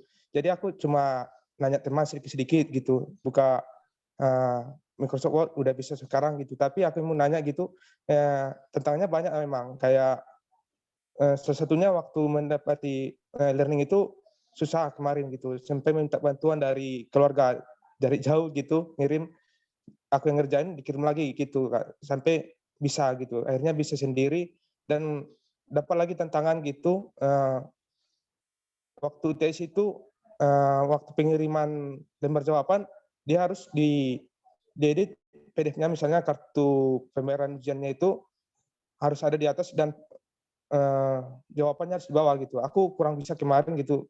Memang tanpa orang lain apa bisakah kita gitu, aku menanya sama kakak di sini, bagaimana sih caranya itu sekalian gitu. Waktu itu aku nggak bisa, sampai sekarang masih minta bantuan sama keluarga gitu untuk pengeditannya gitu. Dan memang tantangannya sih memang waktu kuliah sampai sekarang aku semester 2 nih di Fakultas PPKN, Prodi PPKN, ya apalagi online ini Kak, gitu Kak, susah lah gitu, masih ada tantangannya, apalagi nggak pernah ikut pelatihan gitu Kak. Apa masih ada nggak pelatihan untuk menunjang aku supaya bisa lebih lagi gitu? Masih agak terbatas dan ini apa ya dibilang Kak, kayak nekat kuliah, kayak saya ingin maju sebagai tunanetra yang bisa seperti teman-teman, seperti kakak yang di sini gitu Kak. Oke, terima kasih Kak Franky. Nah, kakak-kakak narasumber sekalian nih, Kak Franky minta tipsnya gimana nih memotivasi diri supaya Kak Franky tetap bisa meningkatkan kemampuan di teknologi dan ada saran pelatihan apakah yang harus diikuti oleh Kak Franky untuk bisa mengatasi segala permasalahan tantangannya di bangku perkuliahan. Silakan dijawab dulu oleh Kak Nabila, silakan. Oke Kak, untuk Kak Franky, untuk memotivasi diri sebenarnya Kak Franky harus yakin kalau Kak Franky itu bisa, cuma sedang berproses saja gitu. Harus lebih banyak mau tahu gitu Kak, dan jangan pernah takut untuk bertanya. Sebenarnya Lala juga itu agak on ya Kak di bidang teknologi, jadi kadang tuh kalau nimbrung sama teman-teman InVR kayak ngerasa asing gitu, kayak merasa terkucilkan sendiri, tapi Lala bakalan cari satu orang yang baik emang dan nggak memandang orang dari kepintaran teknologinya, lalu Lala bakalan tanya-tanya supaya kita tuh dapat informasi itu juga, biar nantinya kalau teknologi kita tuh udah nggak canggung lagi gitu, kita tuh udah tahu apa sih yang mereka bicarain gitu Kak, karena semua orang kan berproses dari tidak tahu menjadi tahu. Tapi kita harus berani buat bertanya. Jadi jangan malu buat bertanya. Jangan malu buat bertanya, karena kan kita kadang ada orang tuh malu kayak, ih nanti aku dibilang bodoh lagi, kayak gitu aja nggak tahu. Nggak apa-apa. Kan semua orang itu awalnya nggak tahu, tapi akhirnya jadi tahu gitu. Untuk saran pelatihan, untuk mendukung Kak Franky buat kuliah, aku saranin banget buat belajar yang pertama cara convert file, biar kalau ada PDF nih dari dosen nggak bisa dibaca, ya tinggal di-convert. Sama cara menggunakan aplikasi kayak Microsoft Word, Microsoft PowerPoint gitu, secara buat PowerPoint dan Excel. Karena 3 Microsoft ini yang menurutku sangat sering dipakai orang buat kerja tugas gitu Kak. Untuk teknis soal tadi yang ngedit fotonya di atas, terus tugasnya di bawah itu nanti mungkin bisa dijelasin sama Kak Sofwan. Takutnya kalau aku yang jelasin, Kak Franky-nya nggak ngerti karena aku juga bukan expert di bidang itu gitu Kak. Makasih. Terima kasih Kak Lala. Nanti kita tunggu jawaban dari Kak Sofwan. Kita ke Kak Nurul dulu nih. Silakan Kak Nurul. Iya, kalau soal apa namanya yang bisa memotivasi diri kita ya nantinya, kita kan udah punya niatan nih, udah pengen apa namanya melanjutkan kuliah gitu. Nah itu tadi kita yang harus memperbanyak informasi, entah itu dari temen yang tadi dibilang sama Nabila ya, kita sharing gitu sama, misalkan nggak bisa untuk ketemu atau ngobrol dengan banyak orang, ke satu orang gitu yang kita emang bener kenal, terus kita nyaman untuk berdiskusi, ya kita diskusi dengan orang tersebut gitu untuk apa namanya menambah pengetahuan kita di bidang teknologi, terutama untuk penggunaan screen reader gitu, karena nanti kita pasti bakalan berkutat dengan itu gitu loh ketika berkuliah. Lalu juga untuk pelatihan sama sih, Office itu yang nantinya bakal kita butuhkan, selain juga apa namanya untuk converting dari file-file PDF dan sebagainya. Itu sih Kak Friska, sama sih hampir sama. Oke, terima kasih Kak Nurul. Selanjutnya kita dengarkan nih dari Kak Zidan, bisa berbagi dengan Kak Frankie nih sebagai mahasiswa yang sedang menemukan permasalahan di perkuliahannya seputar teknologi. Silakan Kak Zidan. Iya, baik. Eh, untuk apa ya? Untuk tips, sebenarnya saya juga tidak bisa memberikan banyak ya, karena juga saya juga baru ada di proses-proses awal gitu ya, baru masih sangat jauh prosesnya. Namun kalau untuk pengalaman saya sendiri itu kita apa ya, untuk tunanetra sendiri bagaimanapun misalkan seberapa tinggi pun gitu penguasaan teknologi kita, justru jangan sampai karena teknologi itu kita menjadi apa ya, mengurangi keterampilan dalam bersosialisasi kita gitu, dalam berkomunikasi itu jangan sampai, karena itu memang sama-sama dibutuhkan. Keduanya keterampilan berkomunikasi, bersosialisasi, dan teknologi itu akan saling melengkapi gitu. Karena mungkin dari setelah keluar dari perkuliahan gitu, ataupun di masa perkuliahan itu sendiri, itu tentu akan sangat dibutuhkan ya keterampilan berkomunikasi itu. Jadi jangan hanya karena kita memerlukan bantuan orang lain, jadi apa ya, kita rendah diri misalkan atau apa. Hanya saja kita tetap harus apa ya, mempelajari gitu bagaimana agar kita bisa mandiri, namun juga tetap ya, menurut saya karena kita makhluk sosial itu, maksudnya mandiri kita bukan berarti semuanya harus sendiri gitu. Mungkin ada beberapa hal yang memang tidak bisa, atau kalaupun bisa juga akan lebih enak gitu jika dilakukan bersama-sama gitu. Jadi ya tentu kita untuk apa ya, pelatihan nih, untuk pelatihan mungkin ya itu aja sih, seperti yang udah dibilang sama Lala tadi, bahwa kita ini aja cari tahu dulu gitu, apa nih yang mau kita pelajari, apa masalahnya di mana gitu, kita cari tahu dulu masalahnya, baru kita cari tahu untuk mempelajarinya gitu. Kalau memang tidak apa ya, tidak betul-betul minat pada teknologi keseluruhan gitu, kita ambil saja yang memang dibutuhkan untuk kita gitu, untuk membantu. Karena kan teknologi itu sendiri kan memang untuk mempermudah ini ya, pekerjaan manusia gitu. Ya, mungkin itu saja. Terima kasih. Baik, terima kasih Kak Zidan. Selanjutnya nih Kak Sofwan, bisa ini berikan motivasi dan kasih solusi nih kira-kira ke Kak Frankie yang tadi bertanya apa yang bisa dipelajari sebagai permulaan dasar bagi Kak Frankie untuk melanjutkan perkuliahannya. Silakan Kak Sofwan.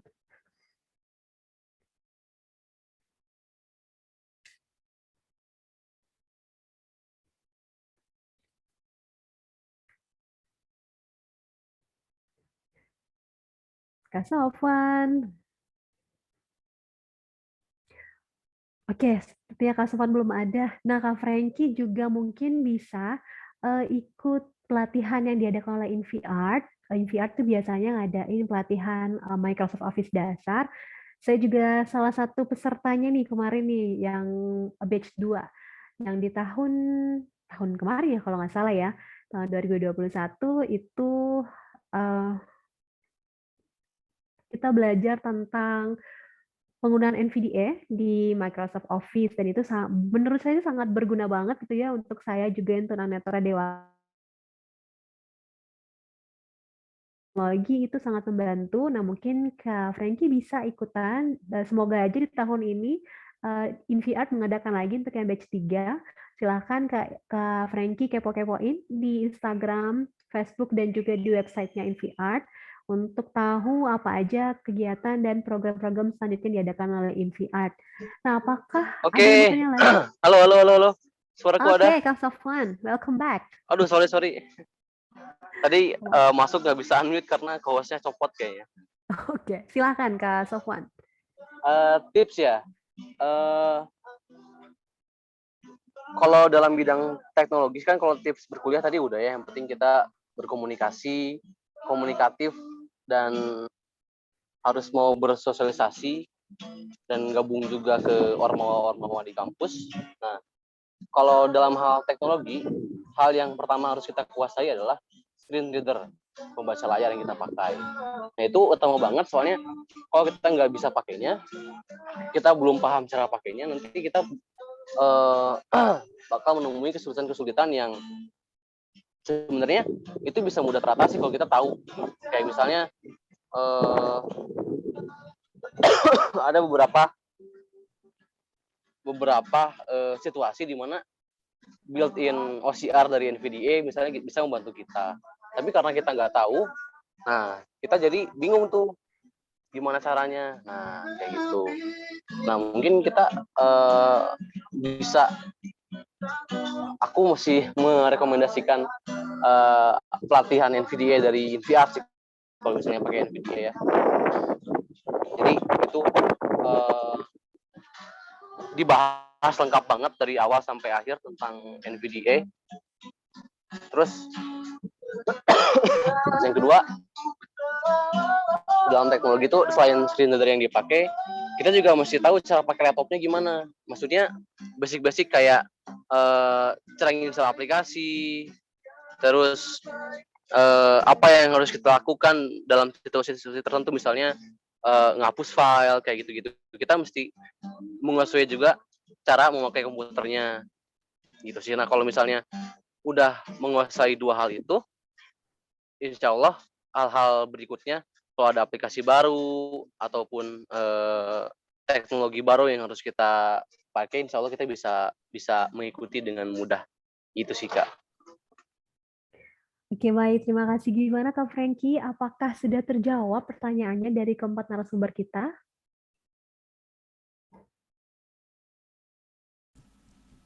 Mungkin Mbak ada satu pertanyaan yang belum terjawab tadi, kayak kasusnya Mas Frankie itu, yang gimana caranya kalau misalnya kita pengen menyertakan kartu ujian, maksudnya fotonya, tapi secara mandiri gitu tanpa meminta bantuan dari orang lain.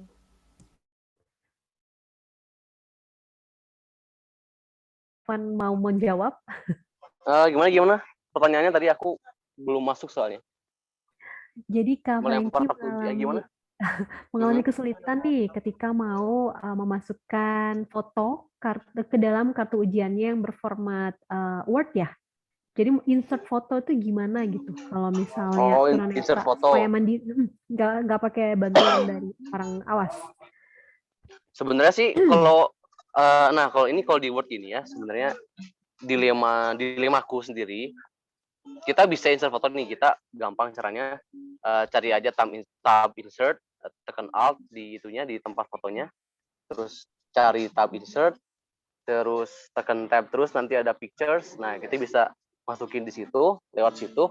Nah cuman masalahnya untuk posisi gambarnya sendiri, aku nggak tahu tuh apakah bakal bener atau enggak gitu kan. Aku juga totally blind dari lahir ya, jadi aku nggak punya bayangan sama sekali tentang layoutnya, gambarnya mesti gimana dan lain-lain. Jadi kalau insert kayak gitu kita bisa lakuin sendiri. Cuman untuk posisinya bener atau enggaknya sampai sekarang sih setauku belum ada teknologi yang bisa ngebantu kita. Jadi kita mesti minta tolong lagi nih ke yang lihat. Jadi kalau aku sih, pengalamanku, kalau ada yang kayak gitu-gitu, aku lakuin dulu sebisaku, kayak misalnya insert foto, terus atur font, ukuran huruf dan lain sebagainya, ukuran kertas kayak gitu-gitu. Nanti aku minta tolong ke temanku nih, ini bener nggak sih? Kalau nggak tolong editin dong. Nah itu tadi berhubungan sama yang pertama aku sampein, kita networking di teman-teman kuliah, teman-teman kelas juga penting banget untuk hal seperti itu gitu sih. Oke, baik, sudah terjawab ya pertanyaannya. Apakah ada peserta lain yang raise hand atau bertanya? Kak Salma? Udah nggak ada sih, Mbak. Oke, kalau sudah nggak ada. Nah, terima kasih nih kepada keempat narasumber yang sudah berkenan berbagi di siang hari ini. Boleh kasih closing statement nih ringkas buat penutup diskusi kita pada siang hari ini.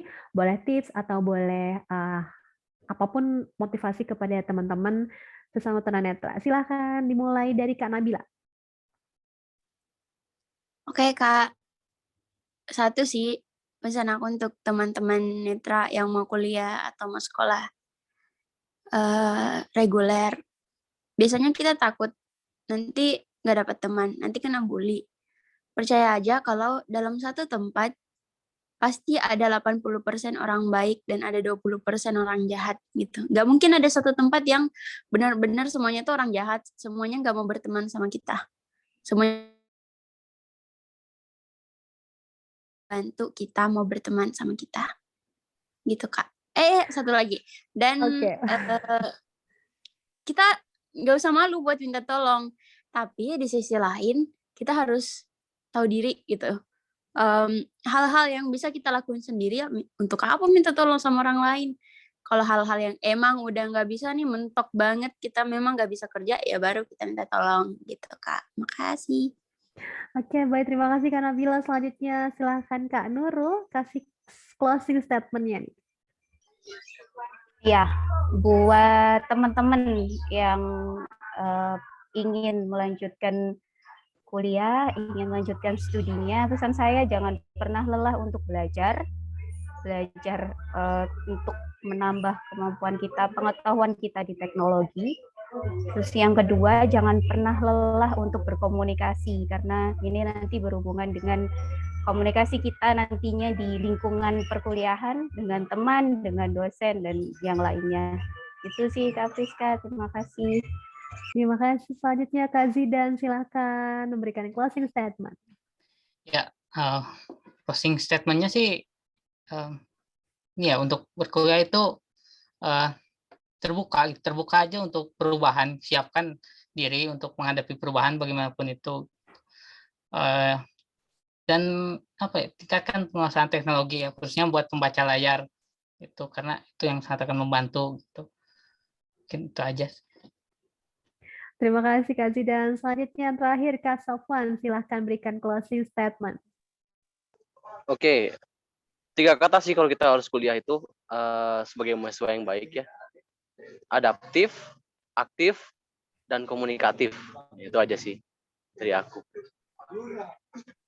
Oke, adaptif, aktif, dan komunikatif. 3 kata dari Kak Sofwan menutup perjumpaan kita pada siang hari ini. Terima kasih atas kesediaan dan waktunya dari teman-teman peserta dan juga pastinya teman-teman narasumber yang sangat hebat. Ada Kak Nabila, Kak Nurul, Kak Zidan, dan Kak Sofwan yang telah berbagi pengalaman seputar penggunaan teknologi bagi tunanetra. Benar sekali ya, penting banget nih teknologi bagi tunanetra yang harus tentunya kita kuasai. Nah, buat teman-teman yang mau belajar tentang teknologi berdiskusi bareng, silahkan ikuti InVR Sharing online di setiap bulannya. Dan juga pastikan kalian mengunjungi website di invr.com serta media sosialnya InVR serta YouTube channelnya juga untuk tahu apa aja program yang akan dijalankan oleh InVR. Sekian dari saya Rifka Aprilia pamit undur diri. Saya tutup dengan sebuah pantun. Ke Cikupa sama Kang Reksya. Sampai jumpa di acara berikutnya. Wassalamualaikum warahmatullahi wabarakatuh.